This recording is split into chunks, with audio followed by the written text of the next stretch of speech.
Hi, I'm James Schilling-Law, and I'm here at the ASTA's Travel Advisor Conference in Dallas, and I'm here with a familiar face. We talked with Zane Kirby, who's the president and CEO of ASTA. We're going to talk about what went on at this conference so far, at least. We're not quite done with it.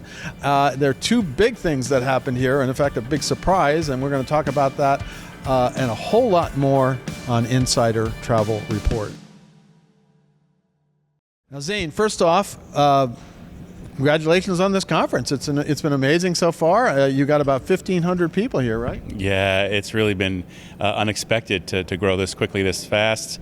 And we're really, really grateful that so many have turned out for the inaugural ASTA Travel Advisor Conference. And it's about 1,000 travel advisors, Yep, right? 1,000 travel advisors, about 500 suppliers and other presenters and other things. But yeah, so it's a really great advisor audience. Well, I have to admit, I was a little worried when we had such success in Amsterdam with the ASTA River Cruise Expo. And I said, how are you going to duplicate that again? And you have. Well, they're very different and unique conferences, and they're distinctive. This one is really focused on how people can really grow their business wherever they are, if they're brand new to the industry or if they've been here a while. But that one is obviously very specific around selling river cruise per se. So I'm really glad that so many ASTA Travel Advisors have turned out for both. Yeah, and it's great. Well, we get here, literally, you had some issues with Dallas got hit by a rainstorm. You had power outages and all through, and we were talking about this earlier. You soldiered through here, and you got it going. And the power finally came back up, but you almost didn't have it, right? Well, I mean, the Hilton team here is really exceptional. The general manager, Bruce Roy, okayed the additional expense of getting a 57-foot, 3,000-watt generator to come here overnight from Houston to make sure that we would have power for this event. And so, hats off to the Hilton team. Really took care of us. And you have people coming in to cancel flights. I was lucky. I came straight in yesterday, and everything is fine. What storm? What are you talking about? Although it has been raining today. So everything's bigger in Texas, and the storms are too. Well, anyway, the big news, though, was something that I think surprised you and a lot of the people. It was about American Airlines, and it was his decision to kind of pull back from its implementation of basically unilateral implementation of new distribution capability, which happened last year, and then plus, then they said that you could only book through an American preferred travel agency if you want to get your miles, both of which you objected to. But then yesterday, literally, and of course when you see this, it'll be the week after, yesterday, they pulled back from all of this almost immediately. And I think, were you surprised at that? I was, and really grateful for the decision. I think that it really honors the role that travel advisors play in terms of serving our shared customers, and I'm really glad that Robert Isom has come to this conclusion. I think it's good for the American Airlines brand. I think it's certainly good for travel advisors.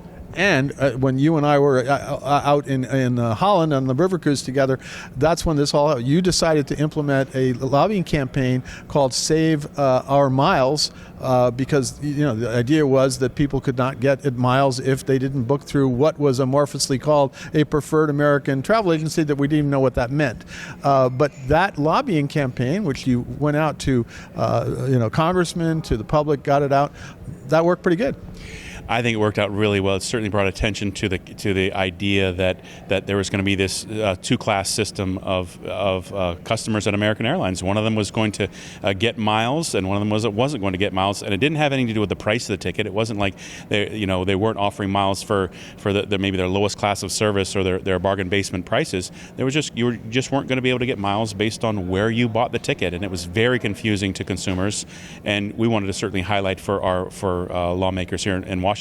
And what's really great is 10,000 of our members, they forwarded it onto their clients, and thousands of people wrote their members of Congress and their senators to tell them how displeased they were about this move. Well, it's amazing because a year ago we're here, they're going to implement NDC far sooner than anyone else. the industry wasn't quite ready. I think it's going to be ready soon. We'll talk about that. And it's not like you don't want new distribution capability. You're not anti-technology, right? Not at all. I mean, travel advisors have been implementing new technology, every step of the way from the dawn of the internet onward.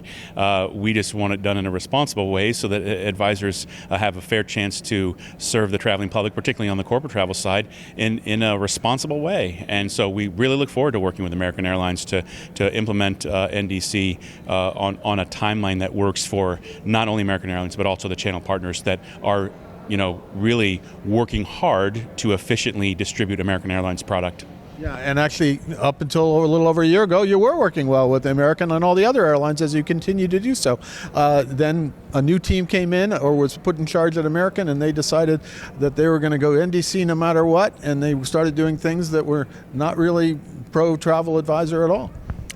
Yeah, I think it for a while there, it looked like they didn't understand how important the travel advisor is in the equation of distributing their product. But it feels like Robert Isom really understands that now and wants to get back to a good working relationship.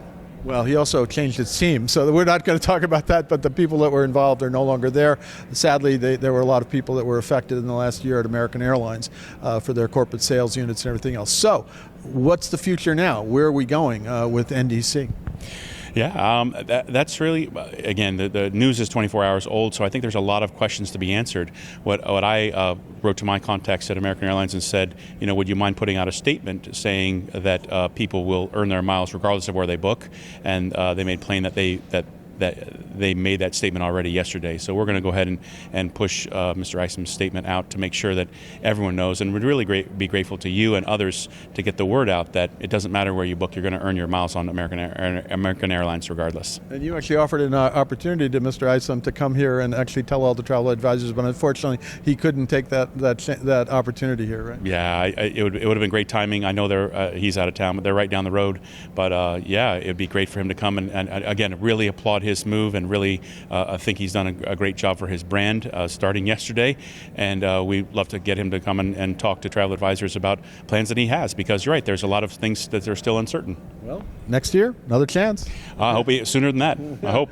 But it's amazing, and it is amazing that we're here in Dallas, of all places, for this event, and all this is going on down right now. A little ironic, yes.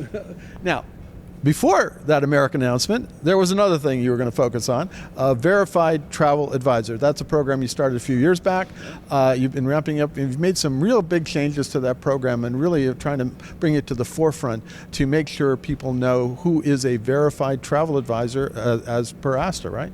Yeah, that's right. So we actually shrunk the program's educational components, and we expanded the other components of becoming a verified travel advisor. There's only 4 modules you have to take tests on, and they have to do with regulatory compliance and legal issues and ethics.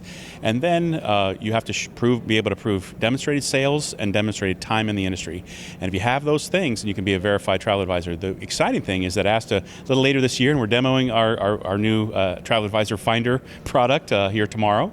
But yeah, we're going to really put some muscle behind it. And the board of directors has taken some 6-figure reserves and decided, hey, go out and really promote verified travel advisors at ASTA. So we're really excited about what the latter half of the year is going to look like. Now, where will you be able to find this list eventually? Do you have a dedicated website, or is it going to be a part of one you already have? We're still kind of kicking that around. It's definitely going to be available and prominently displayed on ASTA.org. We'd love for people to come to ASTA, and right now we have a very consumer-friendly website, and so we think we're going to build on that. Now, could it have a slightly different brand? We'll see. We maintained a brand like this several years ago, and it didn't make a whole lot of sense then, so we're going to have to revisit that decision, I think. Yeah. And of course, another factor is you're going to have to continue your education and keep renewing that VTA status, into the future, right? It's really important for advisors to stay abreast of new technology. I mean, we'll give courses on AI, we'll give courses on fraud protection.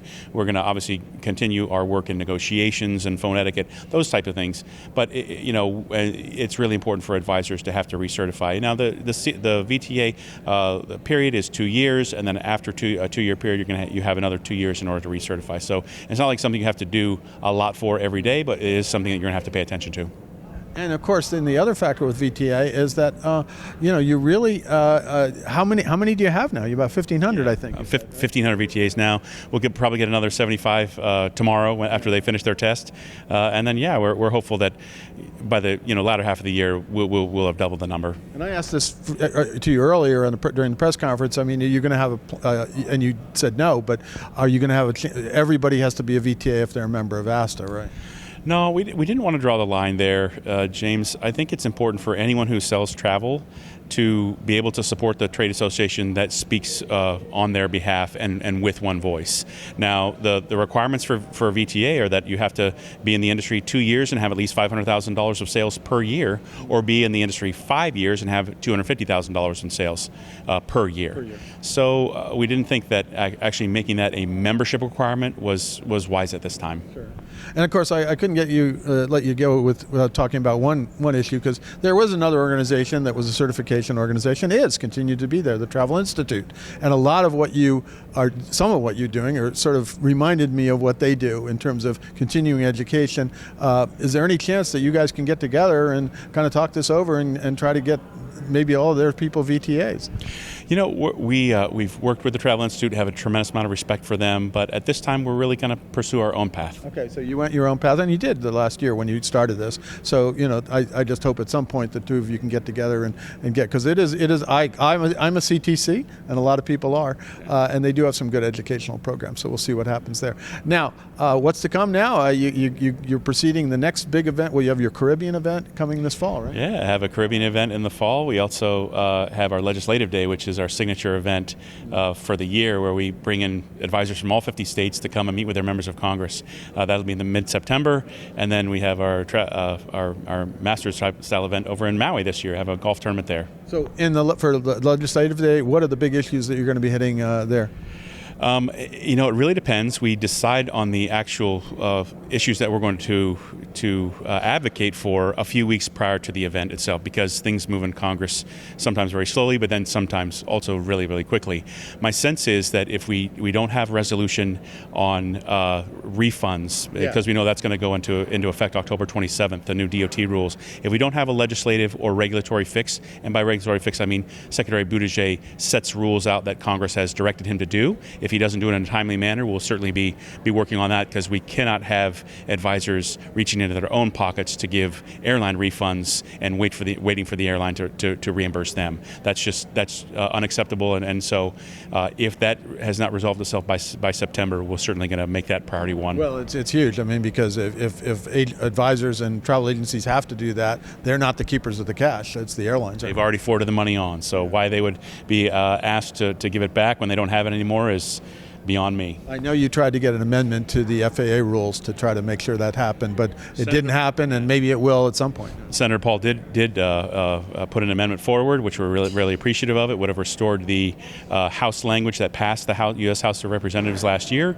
Unfortunately, it didn't survive the Senate conference process, but so yes, we're very focused on making sure that advisors are protected. Now, anything else you want to tell our 125,000 travel advisors about the importance of ASTA, the importance maybe they should join if they're not already members? I know you have a lot of members. You've been recruiting pretty well the last few years. Anything else you want to say to them? Yeah, I would just say that it's really important that you have a strong national trade association, and the events of this last week have really underscored that. ASTA was certainly out front and pushing back firmly but sanely on a move from an industry, a very large industry player that wasn't treating our industry right, and we're certainly glad that they've made an about face, and that's one of the reasons why you should belong to your trade association. Together, when we work together, we can really affect change. So we hope that more travel advisors will join ASTA, of course. Well, congratulations on that result, that big win for ASTA and for travel advisors in general. I've been around the industry for a long time, and I've seen I don't recall a time when actually you won a battle like that with an airline. And again, it wasn't against all airlines. A lot of the airlines are here. You're actually going to an event with Southwest tonight, so it's interesting. You're going to have a big party over there. So the relationship has changed, and this last year with American has been a little strange, to say the least, but now maybe they're back in the fold, and we can rest easy now. Hopefully better days ahead, for sure.